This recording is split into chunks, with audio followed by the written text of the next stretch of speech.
ძირფასო მეგობრებო, ესალო ჩვენი განცემის სტუმარი ქალბატონი ნინო ბურჯანაძე.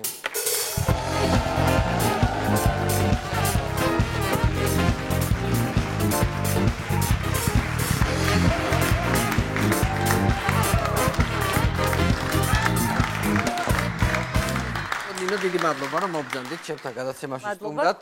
ძალიან მიხარია რომ მოიცალეთ და მოხვდეთ, იმიტომ რომ ძალიან ბევრი რაღაცები ხდება ქვეყანაში. სულ ხდება, მაგრამ ახლა განსაკუთრებით ბევრი რამ ხდება და ჩვენი გამარჯვებელი სასმელი შეგიძლიათ მიირთვათ და ძალიან საინტერესო თემებზე მინდა რომ გესაუბროთ, რა თქმა უნდა, თქვენ თუ იქნებით თანახმად. კი ბატონო.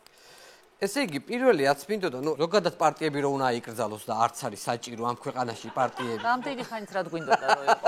ანუ ეს 30 წელი რა გვინდოდა ეს პარტიები რო იყო, ეს კობახიძის ეს გამოსვლა იყო ძალიან სასწაული, რომ აი თურმე შეუძლია ერთ კონკრეტულ პარტიას შეიტანოს კანონპროექტი ისეთი, რომ დანარჩენ პარტიებს, ვისაც პრეტენზია, ვისაც აქვს, აი ჩვეულებრივად ჩაუხსნას ყველაფერი, დაფინანსებაც, საარჩევნო რეკლამას და შეიძლება პარტიას აიკრძალოს ხო რა. კი ბატონო. ანუ თქვენ ახლა როგორც გამოცდილ ვინც უშლის უზენაეს ბატონ ბიძინას ხო და შესაბამისად იმ ადამიანებს ვინც ის უნდა ესე ვთქვათ ნერვების აშლისგან დაიცვას ისინი უნდა იგრძალონ გაქრნენ საერთოდ ხო და ნუ ნორმალური აბა ხა ძირი ხوار უნდა დაუფრთხოთ ადამიანს არა მართლა თქვენ ახლა ძალიან გამოცდილი პოლიტიკოსი დღეს საქართველოში ერთ-ერთი თუ ერთადერთი თუ არა ერთ-ერთი ყველაზე გამოცდილი პოლიტიკოსი. ყველას მოღა გადამკიდებ ახლა ერთადერთი აქვს. ხო, ანუ ქონიათ ეგეთ ამბავთან შეხება თქვენ. არა, რას ამბობ. ხო, დღეს არა თქვა ირაკლი კობახიძემ რომ მაგათ ინტელექტი არ ყოფნითო და მართალია ხა, მაგის ინტელექტი სადა გვაქვს ხა რომ ეგეთი რამე მოგფიქრებოდა რომ დამოუკიდებელ საქართველოში პარტიები აგვეგრძალა. მაგას განსაკუთრებული ინტელექტი უნდა, მაგი რომ მოგაფიქრდეს საერთოდ და აზრად მოგივიდეს. თქვენი პარტია განსაკუთრებით დაისჩაგრა ამ წინასა ამარჩევნებზე, იმიტომ რომ აი თქვენ არა მარტო. არა თქვენ განსაკუთრებით, იმიტომ რომ თქვენ ბარიერიც კი არ გადაგალახინეს, ხო 0.9 დაგიწერეს თუ არ ვსწრები თუ 7. 85, 9 რო დაეწერა და მე რაღაცა ცვლილება ყოფილიყო და ემანდ გაუნძვრალიყავი პარლამენტში, ვიღა გადაურჩებოდა ბიძინას გას ამბობ. ხო და ანუ თქვენ შემთხვევაში რა იყო დარღვევები, ანუ რა გქონდათ? ხო, ჩვენ გადასარევი მაგალითები ვქონდა.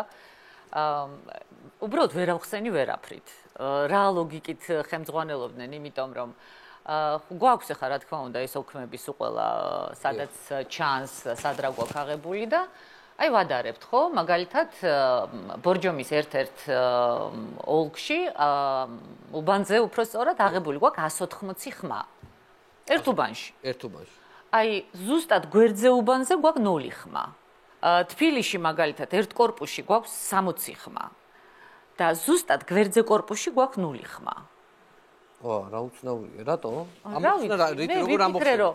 იცი რა, ერთადერთი ლოგიკური ახსნა მაგისი შეიძლება ის იყოს, რომ ეთყობა ჩემი მომხრეები და მოწინააღმდეგეები ძალიან ჩხუბობდნენ და მე გადაწყვიტეს, რომ მომხრეები ერთად ვიცხოვრებთ და მოწინააღმდეგეები ერთად დაბინავდნენ, ყველაფერი მომხრე ერთად დაბინავდნენ. ხო, გასაგებია ეგრეთ წოდებულ გამწვანებულ უბნებს რომ ვეძახდით, თუ მწვანე უბნებს რომ ვეძახით, ანუ სადაც შეძლეს ყიდვა სამწუხაროდ ადამიანების მოსყიდვა, დაშინება, რა ვიცი, რაც გინდა დაარქვი, იქ არის 0, სადაც ვერ შეძლეს, იქ არის 180, 60, 80, 59.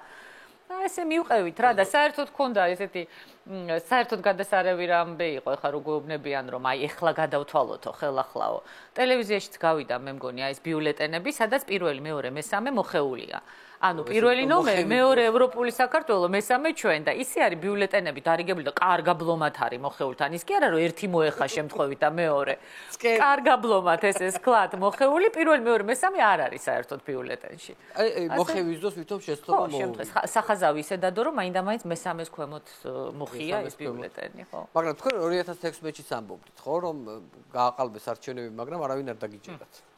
კი 2016-ში იცი რა იყო აი ეხლა რაც მოხდა მე ვხედავდი იმ დღეს არჩევნების დღეს ახლა მე სიმართლე გითხრა ბოლო მომენტამდე არც კი მიფიქრია რომ თვათ ერთი ბარიერიც 1%-იც არ გვექნებოდა იმიტომ რომ ბოლო მომენტამდე ვიძახდი რომ 3 მანდატი თუ გადმომიგდო არ შევალ პარლამენტში თქო და თურმე 3-ს კი არ გაძლევს რატო იწუხებ არაფერს არ გაძლევს თურმე ხო და ნუ ახლა ეს ცალკე თემაა მაგრამ მე დაახლოებით მივხვდი რა მოხდა სიმართლე გითხრა ვერ წარმოვიდგინე რომ იგივე სცენარს გაიმეორებდნენ დანარჩენი ოპოზიცია იყო შოკში. იმიტომ იყო გვარამია რომ გამოვარდა ღამის 2 საათზე და გამომხიზლდით ოპოზიციას. გვეძახდა, იმიტომ რომ ყველა იყო შოკში. ეს დანარჩენი ხალხი არ იყო ამას შესწრებული 2016 წელს და რეალურად ბიძინამ გააკეთა ზუსტად იგივე, რაც 2016-ში გაგვიკეთა ჩვენს პარტიას, ნუ ალასანიას პარტიას, რომელმაც იმ წუთში ფარხმალი დაყარა, ბატონ შალვა ნათელაშვილს, რომელსაც უკვე ხელი ჰქონდა ლამის ჩაქნეული, კი იბრძოდა ყველა არჩევნებზე, მაგრამ არაფერი არ გამოსდიოდა.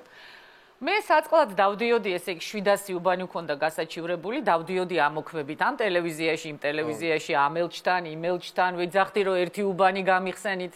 მაგრამ მაინც ერთპარტიულ პარლამენტს ახლა თქვენი გადმოსახედით და როგორი შესახედავია თვითონ ერთი პარტია 30 წელია ჩვენ ერთპარტიულ პარლამენტი არ ყოლია ჩვენ ახლა ვხუმრობთ ამ გადაცემაში ხო? შეგიძლიათ არის სერიოზულად ახლა ამაზე ლაპარაკი ზედაც ძიმე მდგომარეობაში მყოფ ადამიანებს დაამძიმებს და ხო იცი რა მახსენდება მაგაზე გახსოვს დათა თუთაშხია ნიკანდრო ქირია ეს სცენა ამბავი რო ატყდება და ნიკანდრო ქირია გაუგნებული რო იყურება აქეთ და მერე რო ამბობს რომ 30 წელია პოლიციაში და მამაძაღლობაში მუშაობდა ეგეთი არაფერი არ მინახია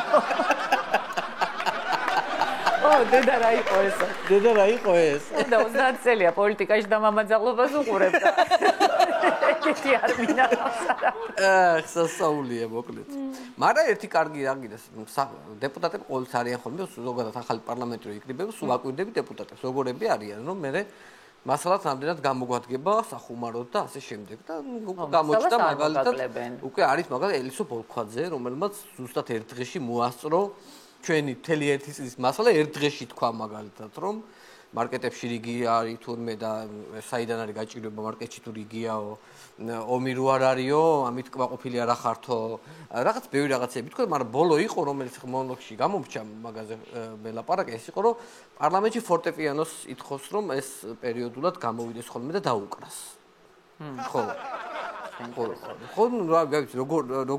როგორი ის არის ინიციატივა ჩემ დროს როიალი იდგა ხოლმე როიალი ჯობია იცი რა გამახსენდა ეხა უფრო სწორად საით წავედი ჩვენ ხო თურქმენეთის გზა ავირჩიეთ ანუ ჩვენ არა ბიძინა ივანიშვილმა და დღევანდელმა პარლამენტმა თურქმენეთი ჩრდილო კორეა რავი რამდენიმე ეგეთი ქვეყანა არა კონკრეტულად თურქმენეთი გამახსენდა ჩრდილო კორეაში არ ვარ ნამყოფი და პარლამენტის თავმჯდომარეობის დროს დაიგეგმა ჩემი ძალიან მნიშვნელოვანი ვიზიტი თურქმენეთში ნუ არის უმნიშვნელოვანესი სიტუაცია გასადენი რაღაცა გაზის ტრანსპორტირება კასპია ასე შემდეგ და ასე შემდეგ და ვინ არის ხელმძღვანელი თურქმენეთში მირეკავს ბიუროს ხტომას ვატარებ და მეუბნება ჩემი მდივანი უცებ შემოდის და მეუბნება რომ თურქმენეთის პარლამენტის თავმჯდომარე გირეკავთო ну რა თქმა უნდა ავიღე იმ წუთში ყურმილი და მეუბნება რომ ქალია სპეციალურად ესე ვთქვათ აირჩიეს, იქ რაღაცა მანამდე ამბები იყო, რომ ესე ვთქვათ გააკრიტიკეს ძალიან თურქმენეთი დასავლეთმა და აირჩიეს ქალი პარლამენტის თავმჯდომარე.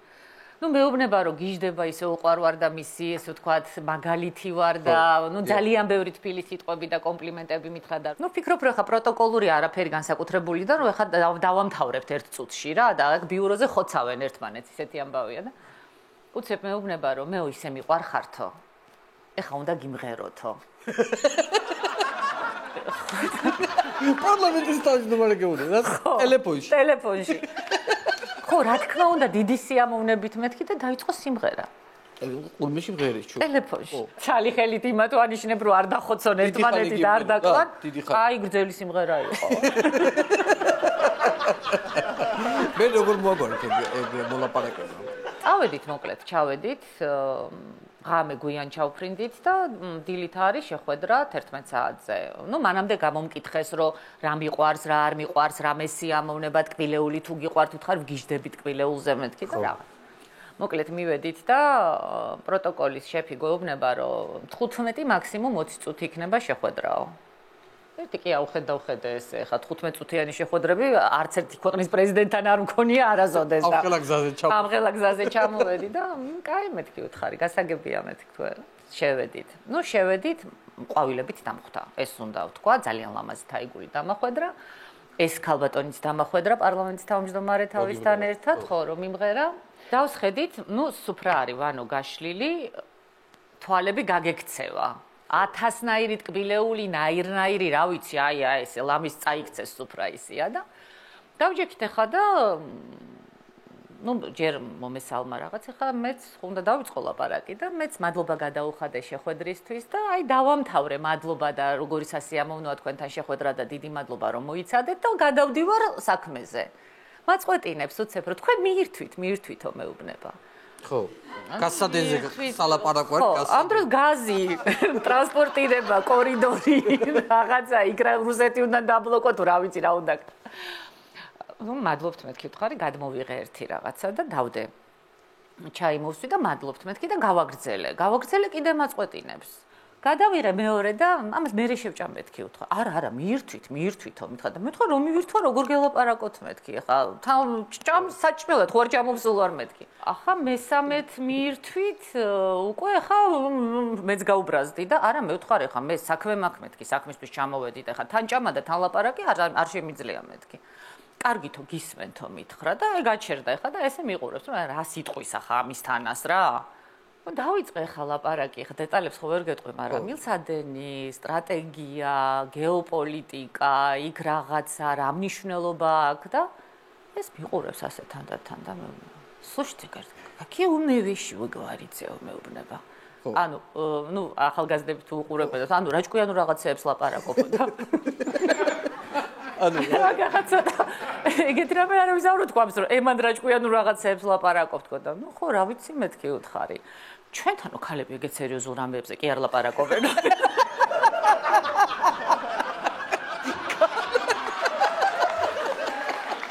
მოკლედ ესე იგი რა ქვია ამას გენდერული უთანასწორობა პირველად და უკანასკნელად ცხოვრებაში იგვიგრძენი და საათი და 45 წუთი ვილაპარაკეთ.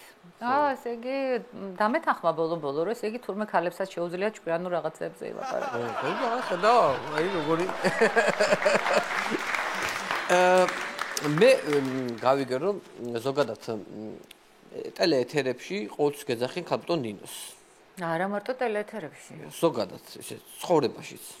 ანუ რაღაცნაირად ანუ მიჩეული ხარ თუ ქალბატონ ნინოთი უნდა მოგმართო. ანუ ეთყობა ყოფილა რაღაც შემთხვევები, როცა იდაპი ნინოთი მოუმართავთ. არა, ახლობლების შემთხვევაში ეს ნორმაა, რა თქმა უნდა. ეხა ვისაც ძალიან დიდი ხანია ვიცნობ, ვინც ახლობელია, ვისთანაც მეგობრობ, ეხა იმან ქალბატონ ნინოთი როგორ უნდა მომართოს, მაგრამ ზოგადად ხო. ესეა, მაგრამ არ მიწყეს მე მგონი დავით აქუბარდია რომ მოუყვე ამბავი. ნუ ეხა დათოც ძალიან დიდი ხანია მიცნობს მართალია, მაგრამ ნუ ეხა ეს ეთერში ეხა განსაკუთრებით ხო, ეხა ქალბატონ ნინო ცხადია ხო, ეხა ეთერი თავისას რაღაცას ითხოვს, ბუნებრივია, იმიტომ რომ მაყურებელი გიყურებს და თუ რაღაცას ვლაპარაკობთ, ნუ ისეთი თემა არის, რომ აბა რა გითხრა რა, აი ვამხობ თავზე ერთ-ერთს, ესე ვთქვა თქვენთვის და ჩემთვის ნაცნო პოლიტიკოს და არის ამბავი და მოკეთ ეთერია ისეთი, რომ რას ამბობ და მისმენს ასე დათო და ხო, აბა ნინიჩკა გოგო, მართავს ამბობ. ნინიჩკა გოგო. ნინიჩკა вообще არც მახსოვს ბოლოს ვინდა. მე კი ესე იგი კიდაღამ დავიხშვი, მაგრამ იქ მესმის პროდიუსერი იმ ხელას უყვირის ყურში, რომ რა ნინიჩკა ქალბატონი. ნინიჩკა, აბა ნინიჩკა გოგო. მე როგორ მოგ ქალბატონ ნინიჩკას ხوار მოგმართ. არა, ქალბატონ ნინიჩკა. ამ ეტაპზე ყოველ შემთხვევაში. მაგრამ აი ხო მაგალითად ამ მომრჩეველთან ხო დადიოდით ამ არჩევნების წინ. ნუ ყველა არჩევნების წინ რა თქმა უნდა. ქონდა ამ მომრჩეველს თვითონ რამე უხერხული მოთხოვნები ან რა რეაქცია ქონდა თქვენს დანახვაზე? არა, უხერხული მოთხოვნები ხარ, როგორც წესი ისეთი არაფერი განსაკუთრებული ხა უჭირს ადამიანებს და რაღაცა თავის გასაჭირს გიზიარებენ, მაგრამ როგორ არის, იცი? არ ვიცი ხა, ჩემმა მეგობარმა მითხრა რომ არა, ვიციო რა, აი, დაანახევ ადამიანებს, რომ ჩვეულებრივი ადამიანი ხარო. ხო. იმიტომ რომ აი რაღაცა ყველას გონი ვარ ეთყობა ბუა რაღაცა, ხო? რატო? არ ვიცი ხა, ერთმა მითხრა რომ ისეთი სერიოზული სახით ლაპარაკობო ტელევიზორშიო და გაიღიმეთ ხოლმეო და იმისთანა უბედურებებზე ვლაპარაკობ, ერთპარტიული პარლამენტიო, თურქმენეთიზაციაო. გამომენტი გაიღიმო. როდის უნდა გაიღიმო, ხო და? ერთ შეხვედრაზე იყო ესეთი რაღაცა, რომ აი ესე რაღაცა დავამთავრეთ შეხვედრა და მე ქალბატონები მოვიდნენ რაღაცაზე მელაპარაკებიან და ნუ ძალიან ისე ჩავერთეთ რა ჩვეულებრივი რეაქცია მაქვს ადამიანური რა მორჩა ეს პროპაგანდა და უცებ სამეგრელოში ხდება ეგ ამბავი ხო იცი როგორი ისინი არიან და უცებ ერთი მეუბნება დედაო ცოცხალი რა კაი ყოფილხარ და სხვანაირი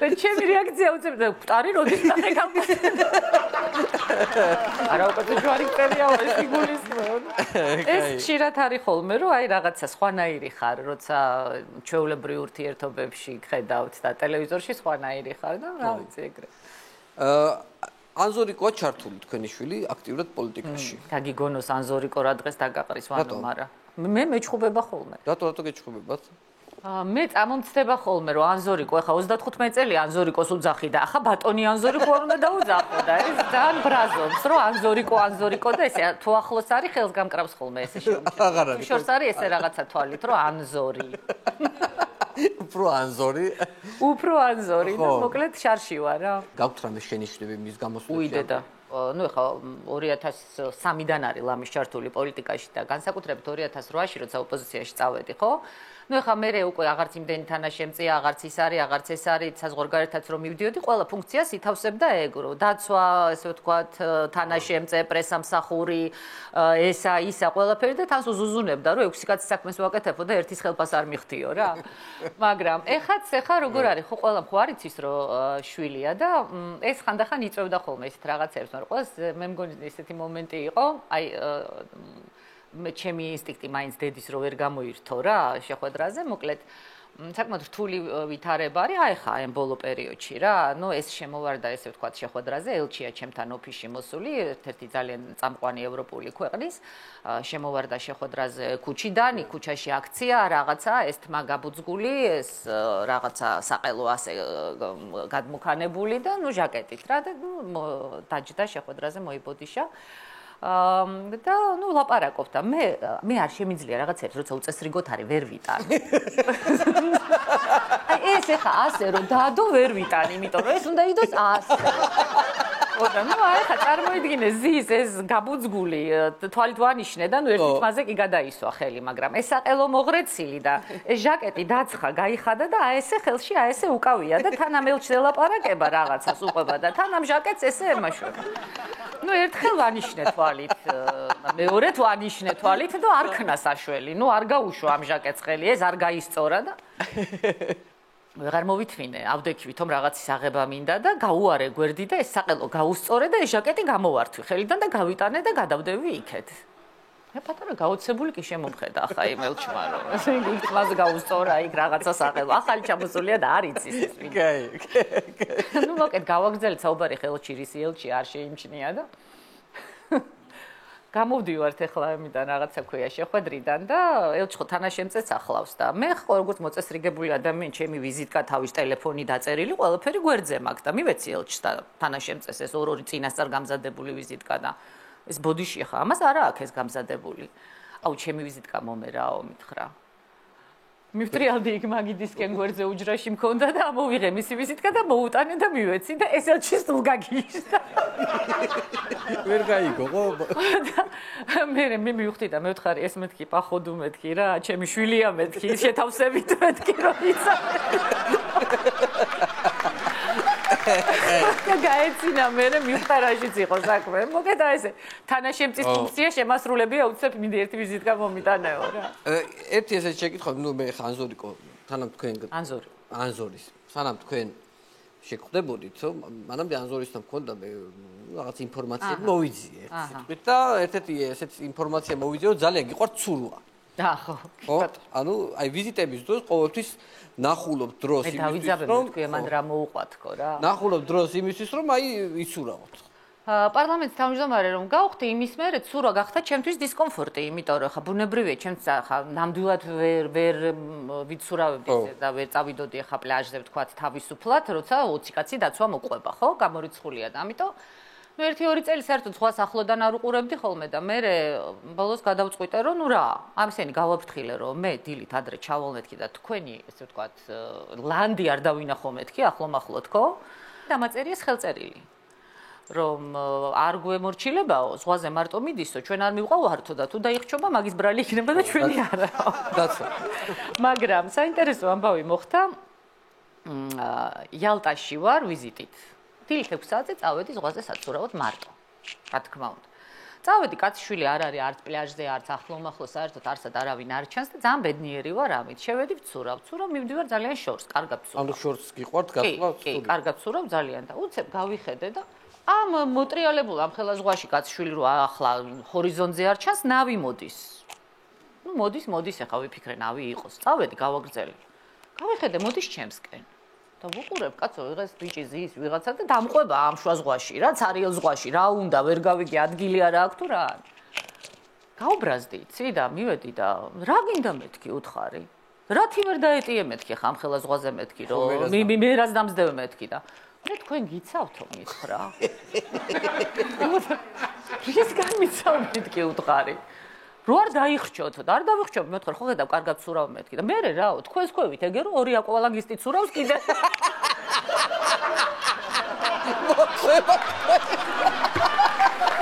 ქვევიდან აკვალაგისტები მოყვებოდა. ხო, ასე გამოვიდა. სასაული. მოკლედ ესე იგი იმ დღეს დამთავრდა ჩემი ცურვა იალტაში, იმიტომ რომ ეხა აკვალაგისტებთან და მენავესთან ერთად ცურვა გადავიფიქრე რა უნდა მეკნა. მაინც ბოლოსკენ მინდა ერთი კითხვა დაგიწყოთ ქუთაისელობასთან დაკავშირებით. ხო, ქუთაისელი ხარ? კი. დაბადებული იქ სკოლა იქ დავამთავრე, კი, მეორე სკოლა. აი თუ გქონიათ მაგალითად საერთაშორისო ვიზიტებზე აი ქუთაისთან ანუ თუ გამოგადგათ რამეში ქუთაისი, ანუ თუ გამოგიყენებიათ ერთ. გამომადგა არა ქუთაისი ყველაფერში გამომადგა, იმიტომ რომ ვთვლი რომ ძალიან ბევრი კარგი მაქვს იმ არაჩვეულებრივი ქალაქიდან ერთადერთი ახლა იუმორში ქუთაისლებს ვერ შევეჯიბები ნამდვილად, იმიტომ რომ არც ჩემი მოყოლილი ანეკდოტი უარგებს და არც რამე ქუთაისური ამბავი, მით უმეტეს ირგვლივ ყველანი ისე გაივლიან და რაღაცას ისე სიტყვია, რომ შეიძლება მართლა ჩაბჟირდეს იცილით და გემრიელად იცინო. არა, ერთი ძალიან საინტერესო ამბავი იყო სხვათა შორის ქუთაისთან იტალიაში ვარ ვიზიტით და მათ შორის რა თქმა უნდა ვატიკანშიც. რომის პაპი ჩემ ჩასვლამდე 10 დღით ადრე გახდა მძიმე თავად, აი იმ შემდეგ ვეღარც გამომჯობინდა იოანე პავლე, ხო და მოკლედ არ ვიცი ხა რაღაცა მაინც ხო იცი ვარდების რევოლუციის ლიდერი დემოკრატია, იქ რაღაცა პოსტსაბჭოთა სივრცეში ქვეყანა სადაც დემოკრატიას ვაშენებთ და 30 წლის მერე თურქმენეთთან მოვედით და ნუ ყოველ შემთხვევაში ეს ხო არ იცოდა მაშინ რომ თურქმენეთისკენ წამოვიდოდით. მოკეთ განსაკუთრებულად ხვდებიან. იმდენად განსაკუთრებულად, რომ საერთოდ პარლამენტის თავმჯდომარეებს არც იღებდა ხოლმე პაპი, მაგრამ ჩემი ვიზიტი ჩანიშნული იყო და ვინაიდან ავად გახდა თავისი, ესე ვთქვათ, მარჯვენა ხელი შემხვდა და მითხრა, რომ პაპმაო დამავალაო, რომ ვატიკანის ლოჯიები დაგათვალიერებინოთ თქვენ როგორც განსაკუთრებულ სტუმარს, ეგ არ უშვებენ, ხო იცი, ძალიან შეზღუდულია ვატიკანის ლოჯიებში, მხოლოდ განსაკუთრებულ სტუმრებს უშვებენ და სხვათა შორის მაშინაც იყო ქართული არქივები იყო აღწერილი რუსულად. და ერთ-ერთი თემა ამ მოლაპარაკების და თხოვნის იყო, რაც თავისთავად კარგად ძვირიჯდებოდა კიდევაც, რომ ეს რუსულენოვანი, ესე ვთქვათ, კატალოგები და ისინი შეცვალათ ქართულად და ინგლისურად.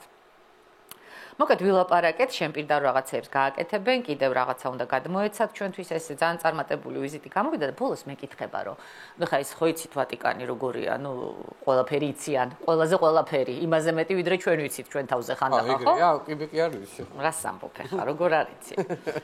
ხო და მოკეთ მეკითხება, რომ თქვენო ქუთაისში დაიბადეთო, ხო? და ესა და ცოტა გამიკვირდა ხა სიმართლე გითხრა. არავის არასოდეს არ უკითხია, ქუთაისში დავიბადეთ და დავიბადე და ვატიკანში. განსაკუთრებით ახლა ვატიკანში. კი, მეთქი, ქუთაისში დავიბადე, მეთქი, სკოლაც იქ დავამთავრე მეთქი და კარგი ქალაქიაო, მკითხა და კი მეთქი, მე ძალიან მიყვარს თქო და რომზე მაგარიაო. ეხა სულ გადავირიე, ეხა ქუთაისში დაიბადე, მკითხა, გავგიჟდი. ეხა რომზე მაგარია ქუთაისი? ხა დამცინის, რატო უნდა დამცინოს, ხო? არა, მე ვთქვარ, ეხა რომზე მაგარი, როგორ იქნება მეთქი, რომ სოფლიოში ყველაზე მაგარი ქალაქი. რა ვიციო, მითხრა. მოკეთ, ქუთაისში არის კათოლიკური ეკლესია. კი. იმ კათოლიკურ ეკლესიაში ვატიკანიდან იყო გამოგზავნილი, ესე ვთქვათ, პადრე. ერთი ვადაო მოიხადაო იქაო. ამ პადრემო ქუთაისშიო. და ვთხოვაო, რომ მეორე ვადით დამტოვეთო. და მეორე ვადითო დავტოვეთო. და აქო გადმომყავდაო, ჩემი გაზრდილიაო და აქო გადმომყავდაო ძალიან კარგ თანამდებობაზეო და ძალიან კარგ ადგილზეო და კატეგორიულ ვარზეა ცოცხალი თავით არ მოდის იმ ქუთაისიდან. და მისეს რომ კითხეო, მითხრაო, ეს ისეთი ქალაქიაო, აქ ვინც ჩამოვაო, ჭუად ყოფილი აქედან არ ხდება. აი ძალიან მაგარი ამბავი იყო ეს. ქუთაისზე რო არ მიდის, ის არ მიდის, ის პადრე ხო დიდი ხანია დარჩენილია და არც აპირებს იმ ქალაქიდან წასვლას. ისე ქუთაისლობაზე გამახსენდა ხა ერთი რაღაცა უნდა ვთქვა რა. კი, მითხარ. ერთმა ძალიან თბილისელმა სვეტმა რო თქვა, იცი? რომ ჩვენი უბედურებისთვისო ისიც გვეყოფაო პარლამენტის თავმჯდომარე ქუთაისელი რო ყავსო.